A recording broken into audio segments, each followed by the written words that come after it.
Alan, Álvaro, ahí estamos. Ahí se agregó Lucy. Bueno, ¿algún voluntario para arrancar a hacer la oración de este día?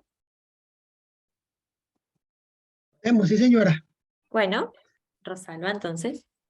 Bueno, Padre, en esta mañana bendecimos tu santo nombre y te damos gracias por este nuevo comienzo de semana laboral.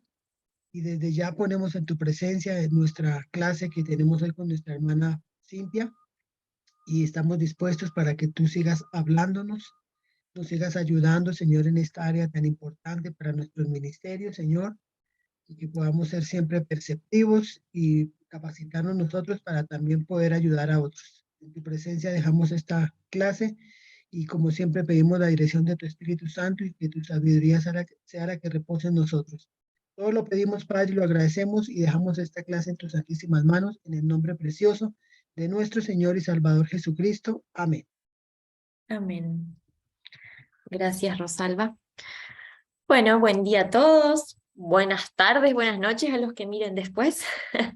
Eh, Espero que hayan arrancado bien la semana ayer y bueno, como dijo Rosalba, esta semana laboral.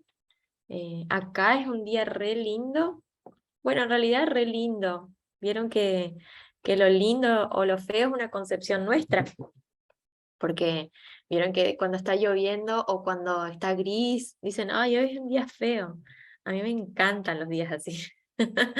Así que cada día tiene sus cosas lindas.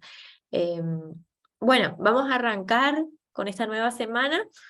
Como les había dicho, la idea era hacer una unidad por semana, en la medida de lo posible. La semana pasada nos habíamos quedado con una partecita de la unidad uno, así que hoy la vamos a terminar.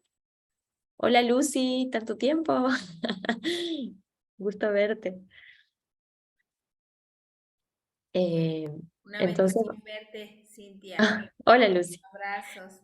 Eh, bueno, entonces vamos a terminar esta partecita de la unidad uno, que es lo que nos quedó, y vamos a arrancar después con la unidad 2, que tiene que ver más específicamente con el enfoque psicológico, ¿sí?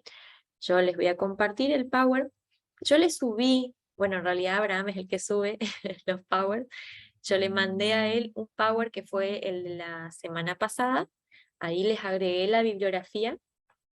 Lo que le voy a pedir ahora es que eh, lo vuelva a subir porque le hice un pequeño cambio al Power. Le saqué unas cositas como para no cargarlos demasiado, no de la lectura, pero, pero de lo último que vamos a dar.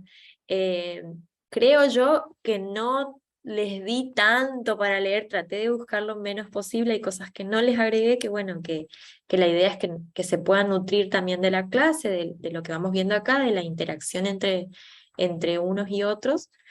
Pero bueno, si ustedes tienen alguna duda de cómo está la bibliografía y demás, que ahora si quieren la revisamos un poquito, me dicen, porque algunos libros no tienen número de página, entonces intenté ponerles con los títulos en cómo dice cada libro. Pero bueno, ustedes si no, me preguntan sin problema.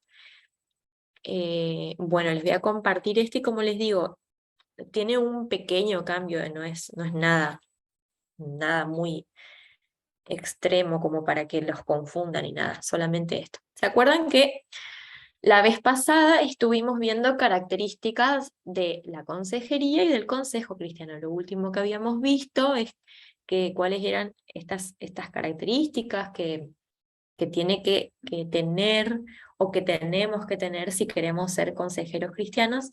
Si bien hay muchas características que creo que las vamos a ir desarrollando a medida que cursemos esta materia, pero en lo básico más o menos lo vimos que quisiera que les quede esto de caminar junto a otros, ¿sí? Es como que somos ese bastón, ese brazo que levanta, ese acompañante. Como ustedes contaban la semana pasada, algunas experiencias, vimos que no necesariamente hay que ser un experto, sino tener ese corazón de querer ayudar. A veces no hace falta decir un montón de cosas, sino a veces es es poner el cuerpo, literalmente, estar ahí, de acompañar, de ir a la casa, de invitar a caminar, de estar, de mandar un mensaje. eh,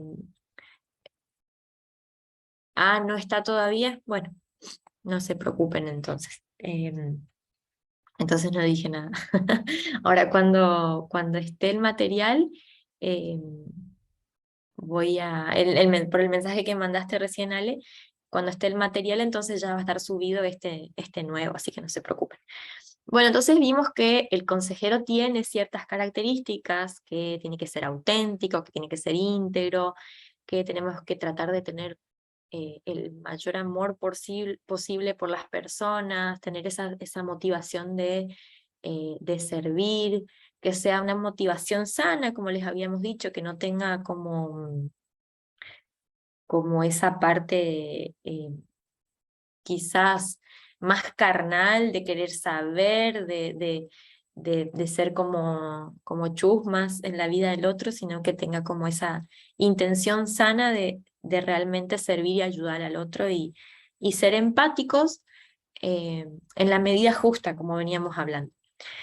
Y bueno, en base a esto, obviamente que nosotros de dónde sacamos esa idea del consejero. No es que se nos ocurre porque sí, sino porque nosotros tenemos, obviamente, nuestra base, que es la Biblia, y en la palabra vamos a ver en toda la Biblia desde el comienzo cómo hay actitudes de consejeros. La vez pasada habíamos visto que en esta relación del primer hombre o la primera pareja que surgió en la creación, Dios tuvo ese papel de consejero desde ahí. Vieron que, bueno, obviamente él había creado toda la perfección, con la caída, como que todo esto se vino abajo, el hombre desilusionó a Dios, dice que a Dios le dolió esa creación que hizo, porque bueno, como el hombre lo defraudó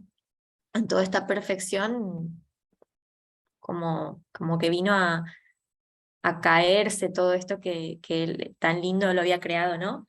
¿Y qué pasó a partir de ahí? Es como que Dios no abandonó a Adán y a Eva. Él, ¿qué hizo después? Les dio su soporte, les dio todo lo posible para que, si bien iban a sufrir en la tierra, Él constantemente les mostraba cómo tenían que seguir. Em, si bien les dijo que el pan lo iban a tener que ganar con el sudor de su frente, les dio las posibilidades como para que pudieran hacer eso. Y a partir de ahí, como vemos en toda la historia, él siempre acompañó a las personas. Entonces tenemos ese primer ejemplo de cómo Dios, a pesar de no estar de acuerdo con las actitudes del ser humano, Él siempre nos acompañó.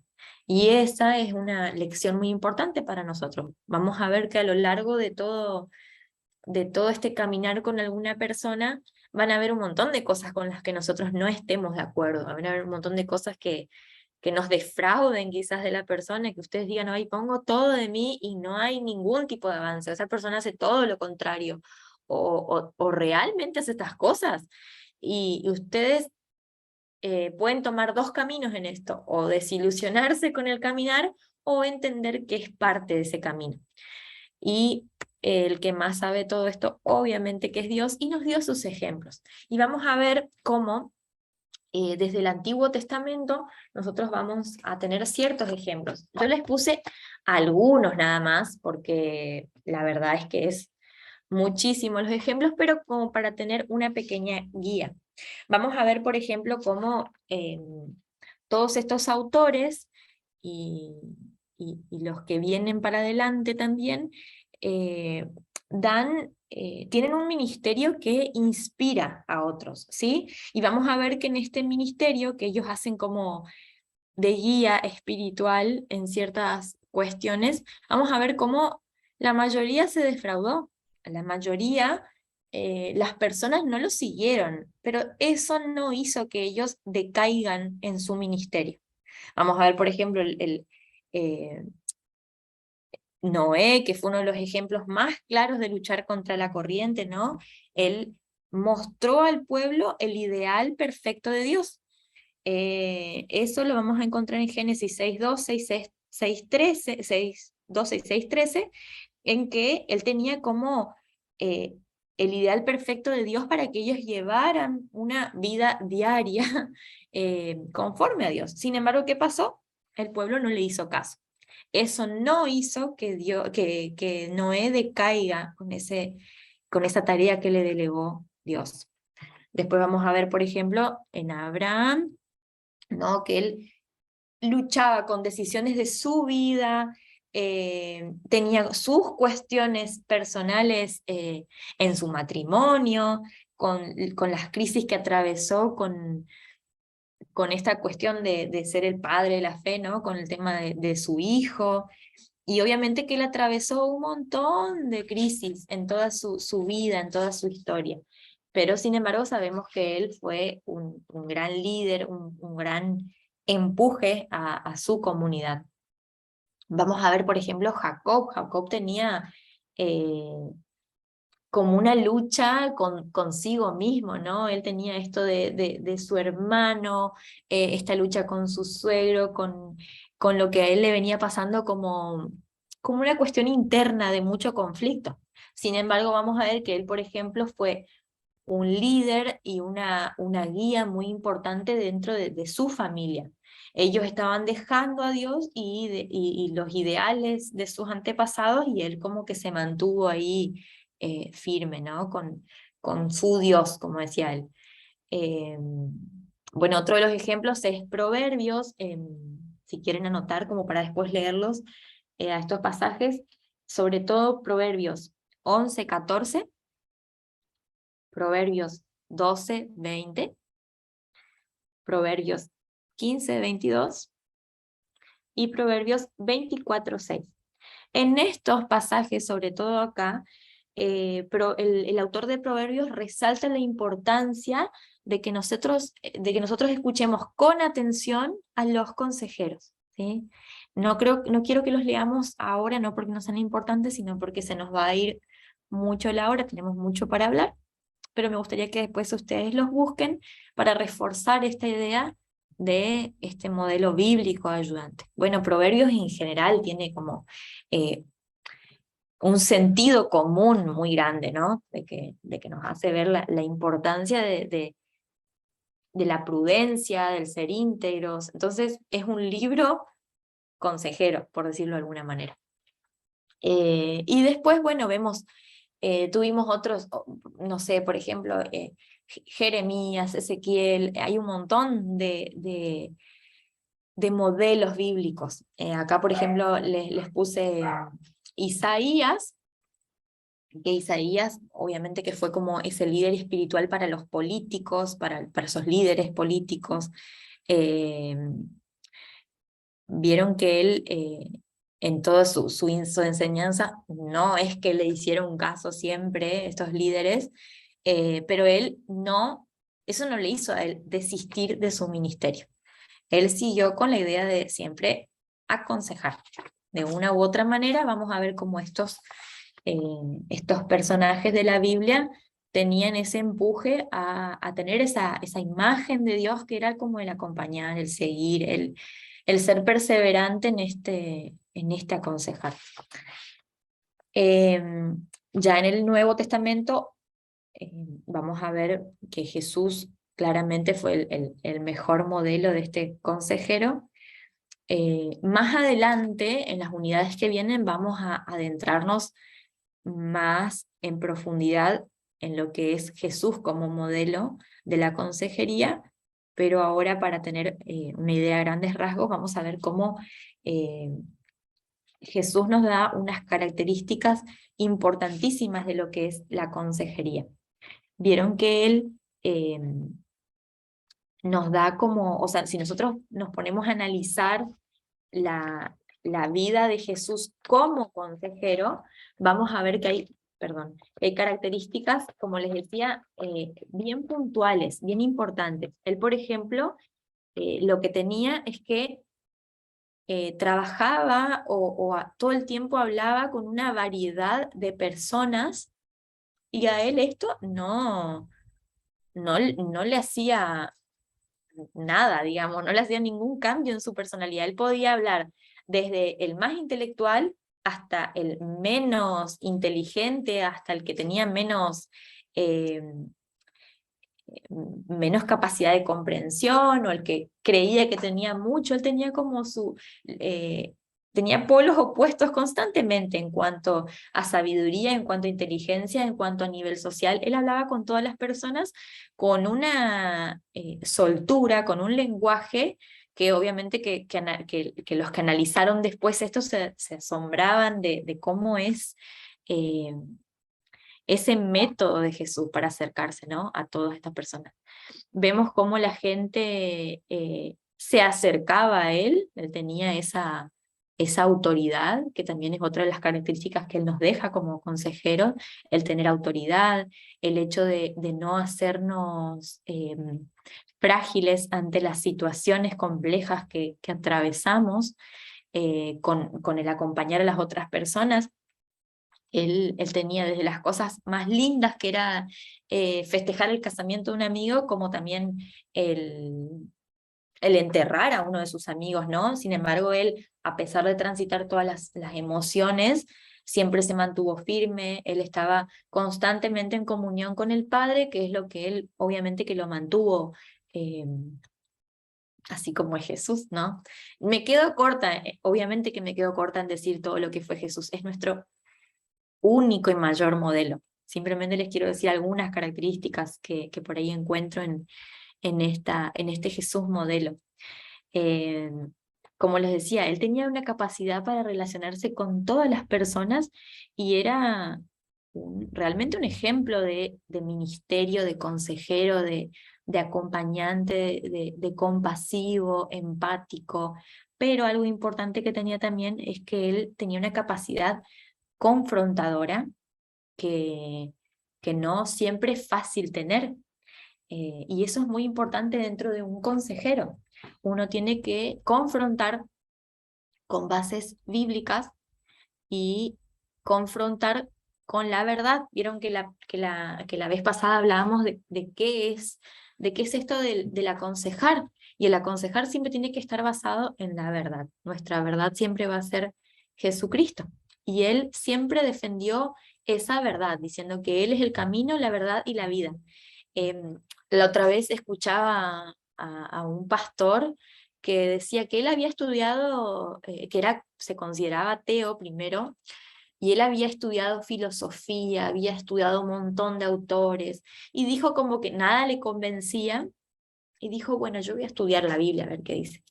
Y que lo que lo había impactado de Jesús era que decía, ¿cómo este hombre se animó a decir tanto? Porque ninguno de los filósofos que él había estudiado se animó a decir realmente, yo soy el camino, la verdad y la vida. Todos decían un montón de cosas, pero nadie se animó a hablar de sí mismo como lo hizo Jesús. Entonces decía, este hombre tiene que tener, o, o, o es muy mentiroso, decía, para tener ese coraje para hablar, o realmente es el camino, la verdad y la vida, como para decirse así. Bueno, él contaba su experiencia de que empezó a estudiar desde ahí y que esta parte que lo asombró realmente fue lo que lo acercó a Jesús. Entonces vemos que él tiene seguridad, él tiene autoridad, él tiene tiene esa confrontación con nosotros en decirnos las cosas como son. Y una de las partes quizás más duras o más complicadas puede ser del consejero, es tener que afrontar realmente el decirle, mira, vos estás haciendo esto totalmente al revés de lo que está diciendo Jesús.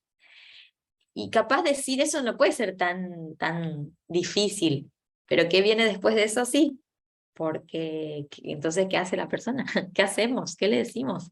Eh, entonces, esto es un caminar que a veces se vuelve complejo, pero la forma de refugiarnos es siempre volver a la verdad. La Biblia nos da las pautas nos dice bien claro las cosas que están bien, las cosas que están mal. Entonces ahí eso tiene que ser como nuestro resguardo y nuestro refugio en el aconsejar a otras personas. Vemos cómo él también fue severo con las cosas que hacía. Él no tuvo miedo de manifestar sus emociones, ¿sí?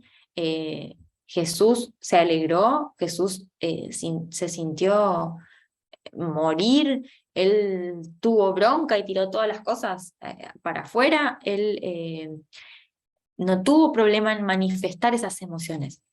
La diferencia con nosotros es que él no pecó con esas emociones, él las manejó de manera correcta. Entonces, esa es otra de las enseñanzas que yo rescato acá de Jesús, porque vieron que se tiene la imagen como del psicólogo, en realidad la imagen que se muestra como el psicoanalista, que es la cara de póker, que es como el que no tiene ningún tipo de expresión facial ni corporal ante lo que los otros le dicen a la persona. Y esto es totalmente inhumano, y Jesús nos viene a mostrar justamente eso. A ver, no quiero adentrarme demasiado en esto, pero el lenguaje del cuerpo es uno de los más importantes para nuestro trato con las personas. Nosotros tenemos solo un 10% de lenguaje verbal. El 90% es nuestro lenguaje gestual, que ahí entra las caras que hacemos, cómo ponemos el cuerpo, cómo es nuestro tono de voz. Entonces es muy importante nuestra expresión. No es lo mismo, por ejemplo, que alguien me esté hablando y yo esté con los brazos cruzados así. ¿Qué estoy mostrando? Como que estoy medio que evaluando o que me resisto a escuchar realmente a la otra persona.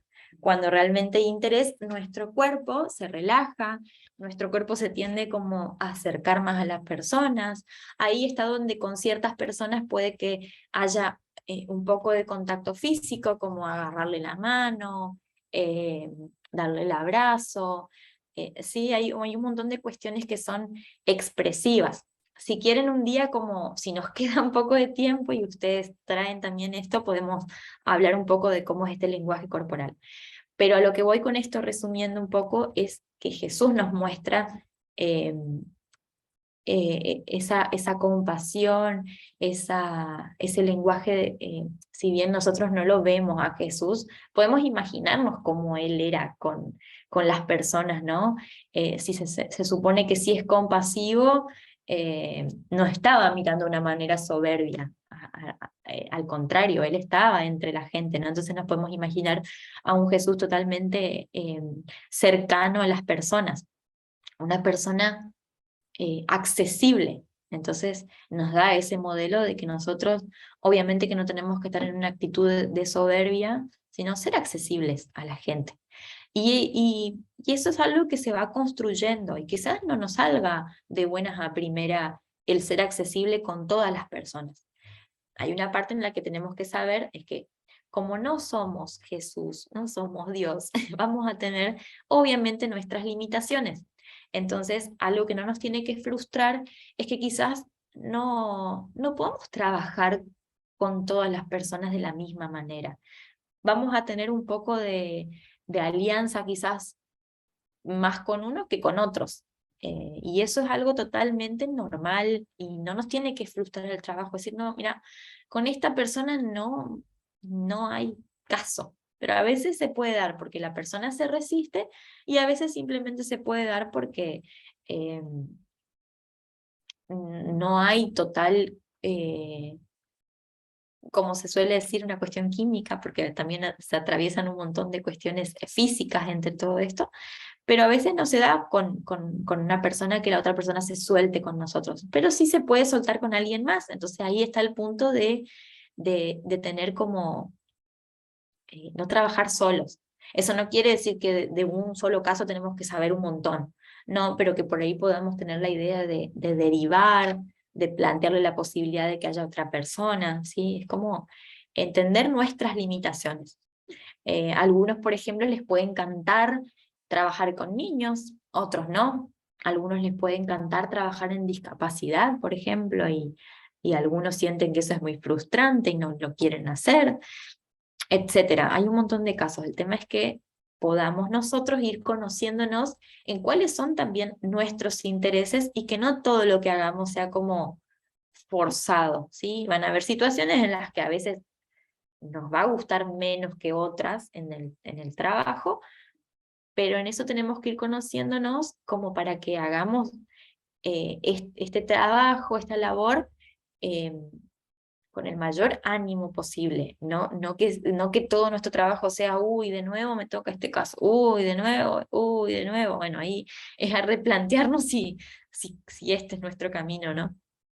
Bueno, y por último, no por último porque sea el último, porque después tenemos, por ejemplo, a Pedro y Juan, que son modelos de consejeros también, pero más que nada resalto después de Jesús al apóstol Pablo, que también vemos que él tuvo un montón de limitaciones. Algo importante de Pablo es que él no tuvo drama en escribir cartas y comunicarse con un montón de regiones, de áreas, de lugares que obviamente tenían sus propias culturas. Él lograba como adaptarse. Y algo importante es que él tenía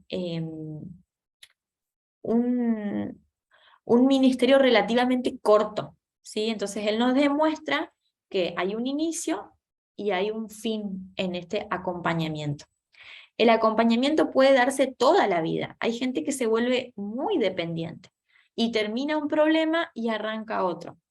Dentro de la psicología, por ejemplo, para hacer un poco de relación en esto, tenemos lo que es el psicoanálisis y de lo que son las terapias breves. Hay un montón, podría entrar en hablar profundamente de unas y de otras, pero en general tenemos el psicoanálisis que el que se analiza, se suele decir que el analizante, el paciente es como que el que se analiza con el psicoanalista, puede estar toda la vida analizándose.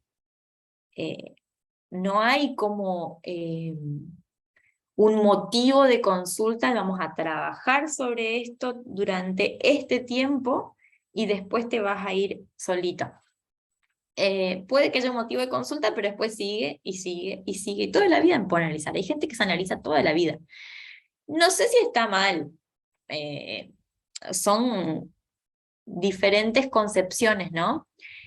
Porque si nos ponemos a pensar, siempre va a haber algo para tratar en nosotros. Nunca se va a terminar. Porque ahí está nuestra parte finita.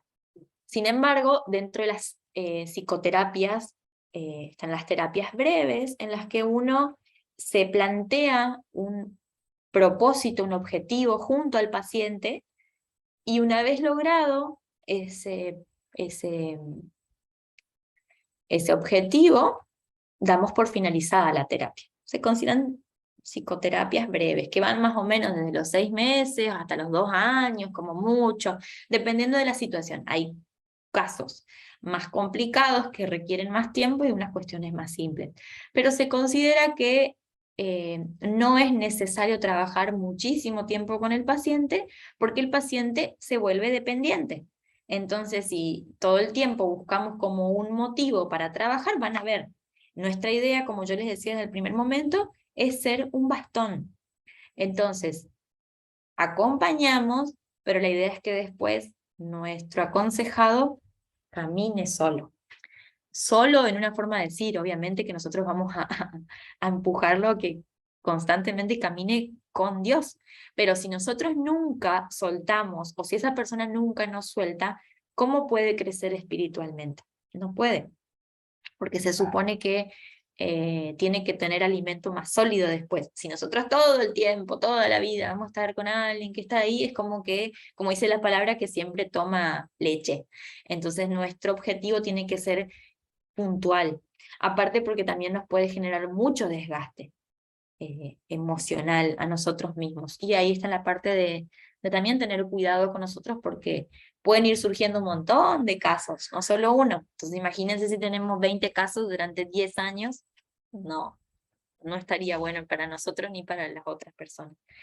Entonces, bueno, esto más que nada tiene que ver con los modelos bíblicos, ¿sí? Entonces, hasta acá llegamos con lo que es las características de el consejero, ¿sí? Después vamos a ver, como último punto de lo que nos quedó de esta unidad, es la naturaleza del hombre, ¿sí? Y vamos a la naturaleza o la concepción del hombre.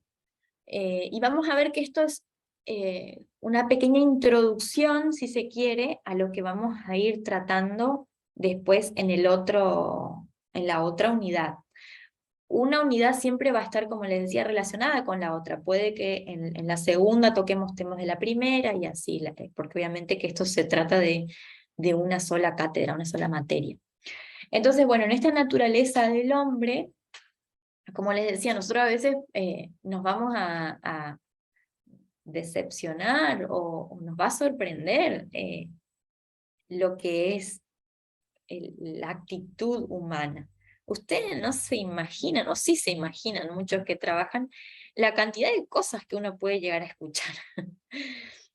Y a veces sorprende, si uno no está preparado, sorprende un montón.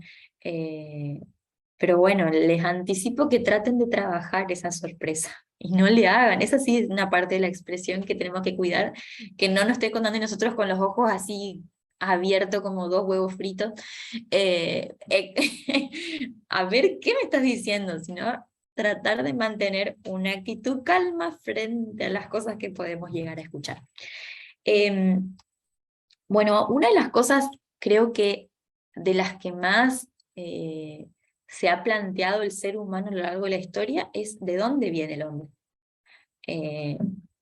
Vieron que en la parte de la historia tuvimos como esta primera aproximación desde la antigüedad de dónde viene, de dónde venían las cosas, como con Platón empezó a ver como esta disrupción más que nada con el considerar eh, la naturaleza del hombre, y se fue perdiendo de a poco la idea de la creación por parte de Dios, ¿sí? Que sea una creación. Entonces, esto fue mutando a lo largo del tiempo y obviamente que hasta el día de hoy es algo que se plantea. Sin embargo, algo importantísimo es entender que la verdad bíblica nunca deja de ser.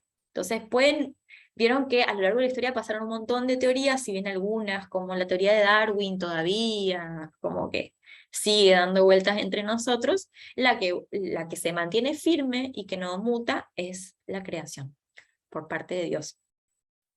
Entonces vamos a ver cómo en este debate también encontramos que en esta naturaleza del hombre, en esta cuestión de saber del hombre, hay un papel importante en el que está el consejero porque se va a dar cuenta de la naturaleza real del hombre. Y esta naturaleza real del hombre es que somos todos pecadores.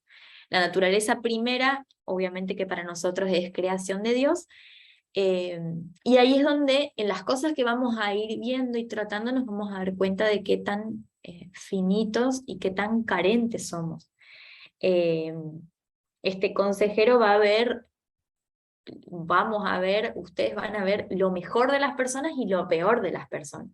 Y también eso nos va a dar, nos va haciendo dar cuenta de que nosotros somos iguales o peores en cuanto a nuestra carnalidad, en cuanto a nuestro pecado, ¿no? Eh, entonces nosotros para poder aconsejar tenemos que tener en cuenta esta dinámica inconsciente que trabaja en nosotros, el tener en cuenta sobre todo las bases bíblicas para el trabajar con las personas, el tener, como les digo, en cuenta las dinámicas de la personalidad, tanto nuestras como del hombre, del ser humano en sí, las teorías de la personalidad, que por ahí vamos a ver un poco en este enfoque, nuestra percepción y nuestra observación del comportamiento de esta persona. Entonces son cuestiones a tener en cuenta para poder descubrir cómo aconsejar de manera adecuada. La palabra, como habíamos dicho, el aconsejar, es un poco compleja porque es como que en cierta forma nos pone en un lugar de un supuesto saber. Yo aconsejo porque supuestamente puedo saber más que la otra persona.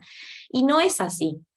el aconsejar no necesariamente es todo el tiempo dar mi opinión o decir qué dice la Biblia para que vos seas y estés mejor. Quizá no te entendí bien. Esperen que mi celular me empezó a hablar. Vamos a ponerlo en silencio. Quizá no te entendí bien, me dijo mi celular. ¿Ustedes sí me entendieron bien? Bueno, entonces me perdí. Vamos a ver cómo en estas teorías de la personalidad, cómo podemos ir descubriendo, cómo podemos realmente aconsejar de manera correcta. Y eso, como les decía, no tiene que ver con el decirle a la otra persona qué es lo que tiene que hacer, cómo tiene que actuar, qué es lo que está haciendo mal.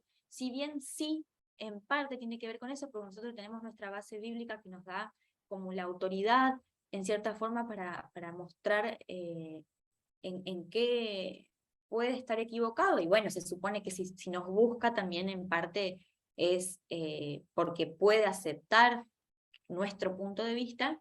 Sin embargo, una parte importante es que nosotros vamos a ir trabajando junto a la otra persona. La idea es que en este caminar, en el ir descubriendo ciertas cuestiones, la otra persona pueda darse cuenta a la luz de la palabra de Dios qué cosas tiene que ir cambiando. No que nosotros todo el tiempo le tengamos que estar diciendo, porque ese no es un aprendizaje real. Sí nos puede servir y de hecho sirve. Muchas veces la persona necesita que uno sea directivo, pero hay otros casos y creo yo que lo que más puede resultar es que la persona realmente comprenda su carencia, su dificultad y que junto a nosotros empecemos como a sacar de su galera, de su bolsita de recursos que no sabe que los tiene, ver qué puede sacar como para mejorar. Cada uno de nosotros tenemos un montón de herramientas internas que nos pueden ayudar a sobrellevar una situación, a mejorar, a cambiar, y necesitamos a veces a otro que nos ayude para descubrirlas. Y en realidad ese es el trabajo del consejero, no es solamente el aconsejar, ¿sí? No sé si me explico en esto. Bueno, en cuanto a la naturaleza del hombre, vimos que tenemos un montón de concepciones, que tenemos la que sobresale mucho, que es la de Darwin, con esto de la evolución, desde el animal hasta ahora. Vimos como, por ejemplo, Nietzsche decía que, como siguiendo un poco la teoría de Darwin, plantea como esta parte en la que Dios está muerto. No sé, después, por ejemplo, tenemos a Marx, que él decía que no hay ni valores, ni moral eterna, ni nada de eso. Como que todas estas teorías siempre fueron como, obviamente como quitando el lugar de Dios. Pero vemos que no funciona, porque es la que siempre prevalece, ¿no? Entonces, vieron que en esta concepción del hombre, como vamos a ver un poco después, empezó a tener mucho su influencia la psicología, ¿no?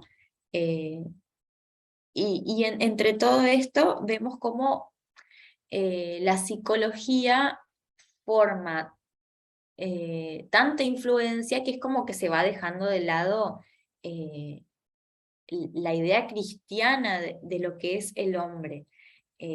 Se cree, por ejemplo, que el ser humano iba a llegar como a tal punto de entender sus propias cuestiones internas que ya no se iba a necesitar más a la religión, ¿sí? No se iba a necesitar más esa concepción de Dios. Pero vemos cómo esta idea fracasó a lo largo de la historia y siempre volvemos a lo mismo, que nuestra concepción de hombre siempre vuelve, nuestra naturaleza de hombre siempre vuelve a nuestras bases, que es el hecho de que uno es creado a imagen y semejanza de Dios.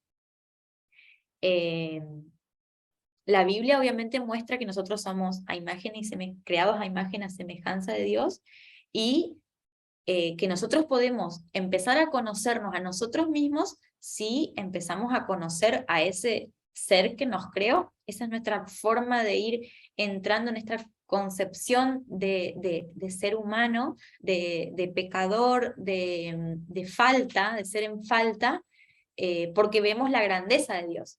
Podemos entender las cosas hermosas que tenemos como ser humano porque somos creados a imagen de Dios, pero con la caída vemos que ahí aparecen nuestras carencias, nuestra necesidad más grande de Dios, nuestras limitaciones, y es ahí donde, como les decía, entendiendo estas cuestiones nuestras, es donde también podemos empezar a entender al otro. Como hablábamos la vez pasada, es importante conocerse a uno mismo para después poder hacer este caminar de conocer al otro. Pero es importante entender esta primera parte de que nosotros somos creados a imagen de Dios. Y esta imagen, con nuestra personalidad, con nuestras cosas, con nuestro carácter, con nuestro pecado sobre todo, es como que nosotros como que si fuésemos desdibujando la imagen de Dios en nosotros. Sin embargo, Dios sigue teniendo esa imagen en nosotros. San Agustín decía que la imagen de Dios, por ejemplo, es como la de una moneda, que con el uso, con el paso del tiempo, es como que se queda borrosa la imagen en la moneda. Sin embargo, sabemos que la impresión de esa moneda está ahí. Y así es como él compara a esa imagen de Dios en nosotros. Nosotros con nuestro pecado vamos borrando como la imagen pura de Dios, pero esa imagen está ahí. Y cuando nosotros nos reconocemos como estos seres en falta y necesitados de Dios, es donde esta imagen puede vislumbrarse un poco mejor y puede hacerse más notoria. Vieron cómo es como paradójico, porque uno, en vez de profundizar más en esa esencia nuestra de seres humanos como imagen de Dios, nos basamos en cosas que son como más triviales. No digo que sean poco importantes, pero es como que a lo largo de la historia vemos cómo la ciencia, la tecnología avanza siempre de manera horizontal, ¿no? Y no de manera vertical. Es como que ahí está nuestra limitación de poder ir hacia arriba. Entonces tiene que ser Dios el que baja, ¿no? A acercarse a nosotros. Uno puede, por ejemplo, es paradojal, como uno puede conocer el átomo en las profundidades más chiquititas de lo que es nuestro ser, pero sin embargo no podemos conocer mejor a la mente que entiende ese átomo. Y ahí está nuestra parte finita, en la parte en la que nosotros no podemos ir más allá de esa capacidad que nos da Dios. Tiene que ser Él el que se baje, el que tenga compasión de nosotros. Y nosotros en esto vamos a ver que nuestra imagen a la luz de Dios puede hacerse cada vez más clara cuanto más los conozcamos a Él. Entonces en nuestro acercamiento a Él es donde nosotros nos vamos a hacer más claros en nuestras cosas. Lo cierto es que cuando uno más se conoce a uno mismo, más se decepciona de lo que es uno. Y esa es la parte en la que por ahí cuando uno está en ese papel de consejero, tiende a encontrar resistencias en la otra persona, porque nuestra parte humana es como que no quiere ver esa parte, ¿no? Uno no quiere decepcionarse de uno mismo y darse cuenta de que uno es súper falto. Entonces, cuando encima es otra persona la que nos dice esto, también crea resistencias. Ahí está en el trabajar la humildad, en el trabajar en la necesidad de perdón de Dios, de que realmente Él nos muestre quiénes somos, como nada, mostrando los trapitos al sol, como sacando los trapitos al sol, como se dice, realmente ver quiénes somos y a partir de esa realidad, del desnudarnos en nuestra parte más fea de nosotros mismos, empezar a cambiar. Pero sí o sí eso es necesario conociendo a Dios. Para saber la naturaleza del hombre, de nosotros mismos, es necesario conocer la naturaleza de Dios y tener esa comunión con Él como para conocerlo más, para que Él nos muestre cada vez más nuestras carencias. ¿Por qué pasa esto? Porque nosotros a medida que conocemos más a Dios, vamos a darnos cuenta de la grandeza que Él tiene. Entonces, sin querer queriendo, aparece ese contraste con nosotros. Cuanto más sabemos que Él es grande, más sabemos que nosotros somos chiquitos. Entonces, por eso podemos vislumbrarnos mucho más en esa percepción de nosotros mismos. Algo que a mí me gustó, por ejemplo, es que en el Salmo 8, vieron que ahí el autor va a hablar del ser humano como si no tendría nada malo. Habla del ser humano como coronado de gloria y honor, es como el que no tiene ninguna falta, el que va a dominar a todas las criaturas de la tierra, es como la alusión del ser humano creado a la imagen de Dios, este sin mancha y sin pecado. Ahora, el problema de cuando atraviesa el pecado es que el ser humano como que quiere tomar este lugar de Dios, quiere ser esa imagen de Dios que nunca va a poder llegar a tener, a ser. Y bueno, esa es la parte en la que siempre el ser humano muestra su gran carencia, ¿no? El querer ser Dios. Como hablábamos la vez pasada, como decía Martín Lutero, de que el problema más grande del ser humano es que como no quiere reconocer su parte de humillarse, de ser humilde y conocer la imagen de Dios como la real, sino que el ser humano siempre tiende a querer de una u otra forma eliminar a Dios y ser Él, hacerlo por mis propias fuerzas, hacerlo por mi cuenta. Entonces como que en vez de hacerlo primero, que es refugiarse en Dios para después tomar otras consideraciones, como por ejemplo vamos a ver esto de la ciencia humana que es la psicología, no tiene que estar primero, tiene que estar después. Primero tengo que despojarme de mi arrogancia, de mi soberbia, de mi orgullo, depositarlo en Dios y después sí puedo tomar un montón de cuestiones psicológicas y todos los recursos que nos va a brindar, que creo yo que nos brinda Dios porque Él nos da esa capacidad para enseñar, para aprender desde otras teorías. Pero siempre tenemos que estar sujetos a Dios. Entonces, volviendo un poco a este Salmo 8, vemos cómo se ve la imagen del ser humano sin mancha, pero esta imagen es la que vamos a ver en Jesucristo, ¿sí? Entonces vamos a ver que, como dice Gálatas del 4:19, hasta que Cristo sea formado en nosotros, o sea, recién ahí vamos a poder llegar a ser un poquito parecidos, ¿no? Pero mientras tanto esta imagen del Salmo 8, ¿no? tiene como esta revelación de ese ser humano perfecto en Jesucristo. Entonces podemos entender que nosotros cuando conocemos a Jesucristo, conocemos al Padre, nos conocemos a nosotros mismos. Y también tenemos la revelación por parte del Espíritu Santo, que es el que nos va a mostrar nuestra condición de pecadores, nuestra condición de dependientes de Dios, y cuando nosotros como seres humanos entendemos que si bien somos hijos de Dios y Él nos ama, conociendo a Jesús entendemos que tenemos esta parte de hijos, también vamos a entender mediante la revelación del Espíritu Santo que nosotros, como les decía, somos esas criaturas dependientes de Dios, y cuando nosotros como seres humanos nos reconocemos como dependientes, vamos a entender que somos pecadores. Y como somos pecadores, tomamos conciencia de que necesitamos perdón. Y en procura de ese perdón, nos depositamos y entregamos nuestra vida a Jesucristo.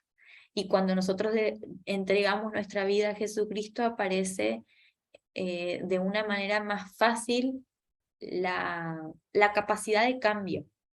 Entonces, como les decía, nuestra orientación como consejeros cristianos siempre tiene que ser primero y principal ahí. No se va a poder lograr un cambio real en la persona si no tenemos como base esa concepción del ser humano, ¿sí? Esa naturaleza, esa parte más importante que es volvernos siempre a Dios.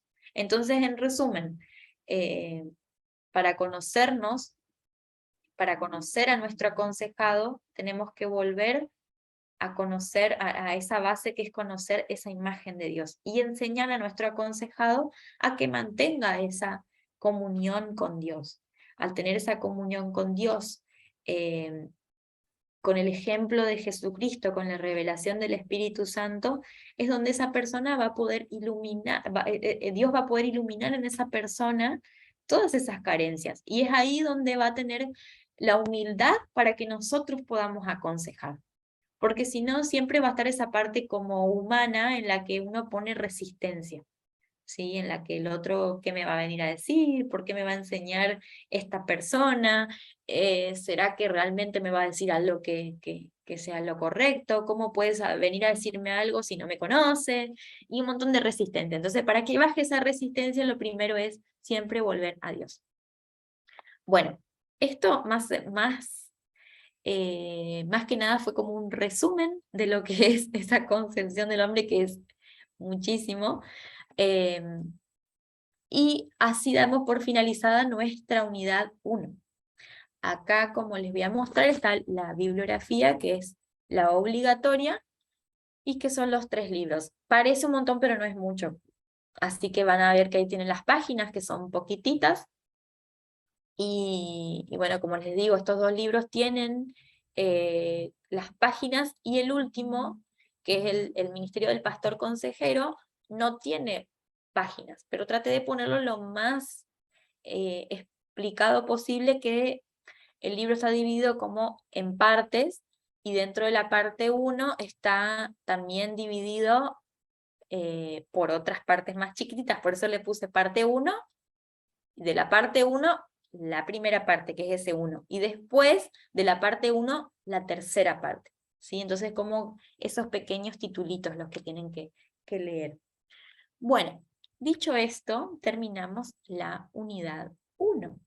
Ya son las 10 de la mañana, no puedo creer lo rápido que pasa. Voy a mostrarles. ¿Están bien hasta acá? ¿Sí? ¿No se durmieron? Ya falta poquito para el recreo, no se vayan. Bueno, vamos a arrancar con la unidad 2, una unidad muy linda, que tiene que ver con la psicología cristiana. ¿Sí? Vamos a ver este enfoque. Aquí voy a buscar mi agua. Siempre la dejo lejos. Bueno, vamos a ver en esta unidad. Parece poquito, pero no es tan poquito. Bueno, la semana pasada habíamos hablado de que de hacer un test, ¿sí? De las inteligencias múltiples. No lo vamos a hacer hoy, vamos a hacerlo el miércoles, porque quería darles esta primera aproximación primero, y como sé que nunca nos alcanza el tiempo para hablar de todo sobre esto, quiero hacerla el miércoles como para que ustedes puedan tener primero una idea de esto acá, para después pensar un poquito más en qué les gusta, en lo que pueden ser más hábiles. Y también va a ser un test que no solamente para conocerse a ustedes, sino que también les va a servir a ustedes en el momento en el que, no sé, que les toque quizás alguna situación en la que haya que descubrir una habilidad en las personas, ¿sí? No sé si decirla don, porque estaríamos mezclando cosas, me parece, pero sí, a veces uno requiere descubrir ciertas habilidades. Entonces vamos a hacerlo la clase que viene, cuando toquemos un poco el tema del conocimiento de uno mismo mediante el inconsciente, ¿sí? Ahora quiero que nos dediquemos un poco más a este enfoque psicológico de la consejería cristiana. Entonces vamos a ver en esta unidad ese enfoque desde la psicología, el conocimiento de uno mismo mediante la dinámica del inconsciente, el concepto de crisis y todo lo que conlleva la crisis, y mecanismos de defensa, ¿sí? Bueno, dentro de lo que es ustedes por favor mándenme un mensajito acá en el chat cuándo sea la hora del recreo, por si no me doy cuenta, ¿sí? Porque como no veo la hora acá. La voy a tratar de tener cerca, pero por las dudas. Entonces hacemos 15 minutos y paramos.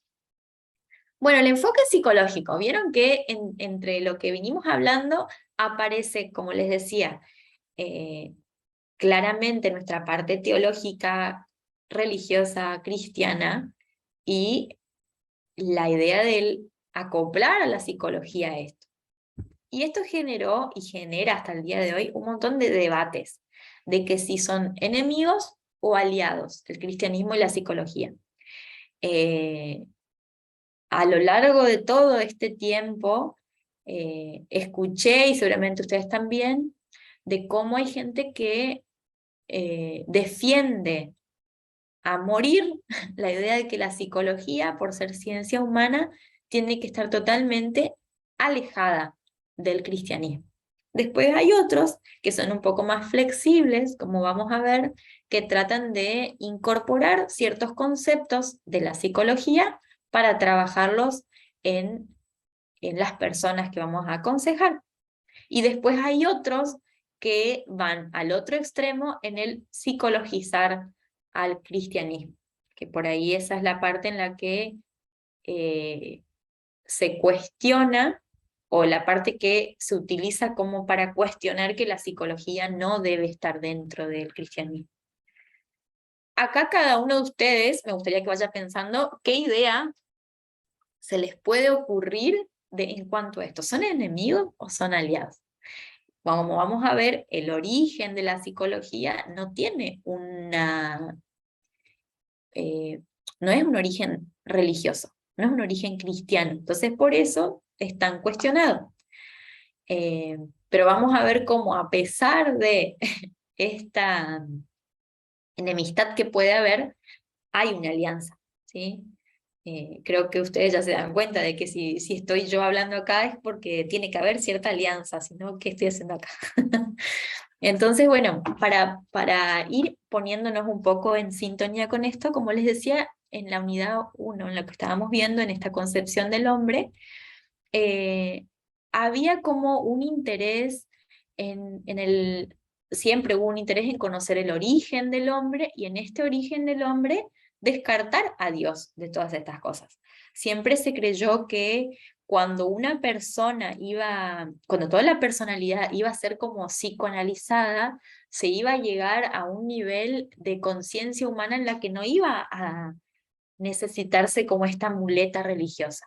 Vemos como toda la historia, como toda esta historia, mejor dicho, fracasó en esta idea, porque siempre necesitamos volver a Dios. La historia nos va mostrando que la idea del hombre fue mutando, fue cambiando. Es más, como les decía la vez pasada, la psicología en sí misma tiene un montón de ideas, de métodos, de concepciones en las que no se pone de acuerdo. Entonces nos da otra vez la idea de la finitud del hombre. Y siempre volvemos a que la fe cristiana es la que prevalece.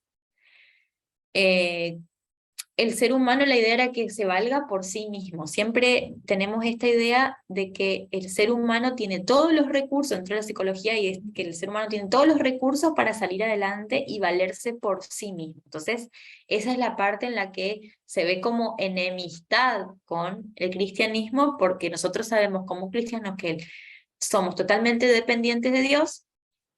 Y la psicología por ahí plantea esta parte de que uno, al tener sus propios recursos, puede ser totalmente independiente de cualquier persona y cualquier ente y cualquier ser.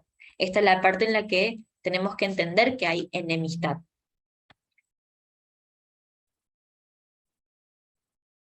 A ver, como dice Karina, cuando Jesús enseñaba con las parábolas hay mucho de psicología, porque porque dejaba pensando en los que escuchaban, totalmente.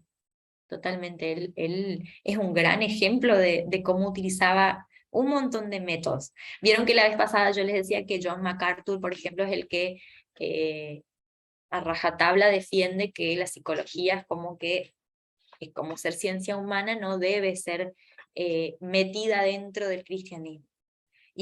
pero nosotros vemos que si bien la Biblia no dice nada puntual de psicología, hay muchas técnicas utilizadas, como bien mencionó Karina. Hay un montón como, por ejemplo, las parábolas. Dentro de la psicología utilizamos lo que son las metáforas, que no dejan de ser como una pequeña imagen parecida a lo que son las parábolas. Sí utilizamos alguna idea, alguna imagen, algún pensamiento que no tenga nada que ver con lo que la persona está pasando, pero que los haga pensar en su situación. Entonces, las parábolas son un claro ejemplo de un recurso psicológico. Pero no es que Cristo utilizó un recurso psicológico, sino que la psicología entiende eso como un recurso para trabajarlo. Siempre hay que volver a esto, que la palabra está primero, después todo lo que querramos agregar.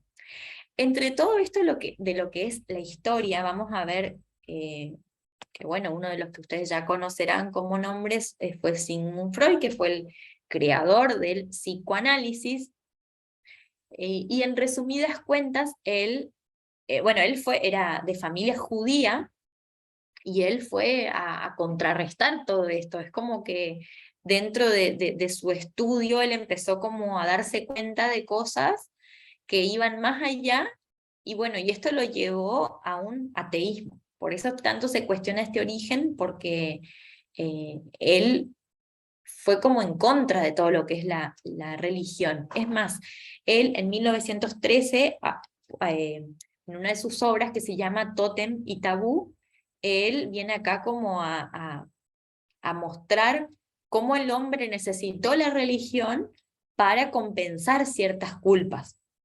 Entonces, como la religión él siempre va a decir que fue una cuestión de creación del ser humano. En esto, por ejemplo, en lo que es Tótem y Tabú, él habla como del origen de las tribus. Él hablaba de las hordas primitivas, en las que hubieron como ciertos conflictos, en las que se mató al padre, había un parricidio, dice él, y se decía que en esa horda primitiva, para mantener la virilidad, tenían que comerse al padre, ¿sí? Entonces, ¿qué pasó con esto? Apareció cierto sentimiento de culpa, y este sentimiento de culpa los obliga como a renunciar a sus beneficios de esa victoria que consiguieron, y para mantener ese recuerdo del padre, aparece como la abstinencia, aparece la culpa, la tendencia a guardarse, aparece también el celibato a partir de ahí, según él. Entonces, él trae como a colación de que de todo esto que pasó, como culpa necesito compensarla de alguna manera con la religión. Entonces él dice que la religión no deja de ser una neurosis obsesiva en la que el ser humano tiene que compensar de alguna manera esas faltas. Entonces, eso cuenta en esa historia. No hace falta que ustedes se memoricen eso, solamente es para contarles un poco el contexto. Después, más adelante, él tiene, por ejemplo, otra obra que es El porvenir de una ilusión, o El futuro de una ilusión, en 1927, en la que él, más que nada, marca cómo el ser humano siempre tiene que volver a la escena primaria de ser. Es decir, que uno como que siempre quiere volver a ser pequeño y a gozar de cierto refugio, que es nuestro refugio de papá, ¿sí? Siempre volver a la protección de niño. Entonces él dice que en esta actitud regresiva, en la que uno siempre quiere volver a esa protección, ahí es donde aparece la imagen de un padre reflejada en Dios. Entonces Dios es visto como esa protección de padre, en la que nosotros somos como niños, como que volvemos siempre a nuestra protección. Entonces él marca que esa es otra de las cuestiones por qué existe la religión, que Dios es creado para protegernos, nada más. Él sostiene que la religión es una creación del hombre. ¿Y qué dice él en esta obra? él dice en ese porvenir de una ilusión, en ese futuro de una ilusión, es que esa ilusión de Dios como protector se va a perder. Él creía que la gente, el ser humano no va a seguir engañándose, que va a tener como un pensamiento más... él decía que era como que ese pensamiento iba a ser más desarrollado, como que iba a evolucionar el hombre en ese pensamiento, y que a lo largo del tiempo la religión, la ilusión religiosa se iba a perder. Él creía eso, que después ya no iba a existir más.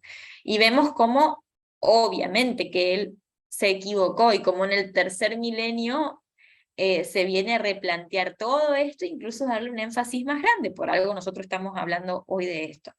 Entonces vemos cómo totalmente se equivocó de esto.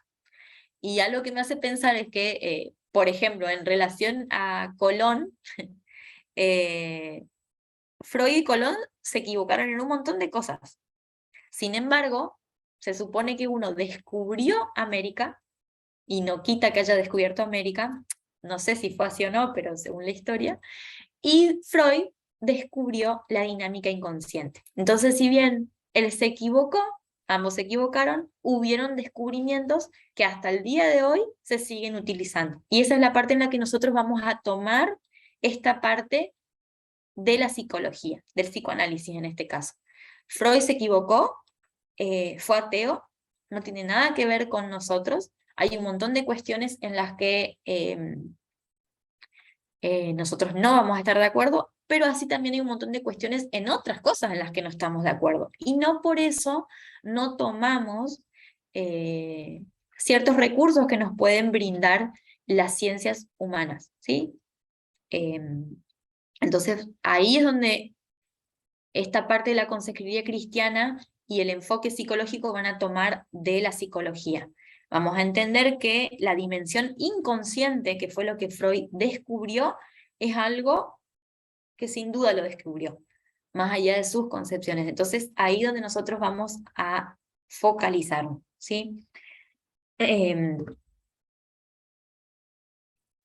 Me acuerdo que una vez, cuando estaba estudiando psicología, el recreo seguramente, receso más.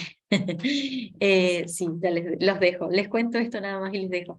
Cuando estudiaba psicología, tenía un profesor que era muy ortodoxo, súper psicoanalista, amante al 100% de Freud, de Lacan, que fue un discípulo de Freud, y él decía, voy a tirar una bomba, y la quiero tirar, porque quiero que surja esta discusión en la clase. O creen en el inconsciente o creen en Dios. No pueden creer en las dos cosas. Uy, ¿para qué? Él que realmente consiguió lo que, lo que quería y creó una bomba. Lo que a mí me gustó de esto es que muchos, la mayoría, defendimos que no tiene que ser así. No necesariamente si creemos en el inconsciente descartamos a Dios. Y si bien hay gente que sí lo cree, esto vamos a ver que no es así. Nosotros podemos tener las concepciones que tuvo Freud y no necesariamente creer todo lo que tuvo. Entonces, este va a ser nuestro punto de partida. Listo, los dejo. Son y 16, así que estamos bien igual. A las 10:30 nos encontramos.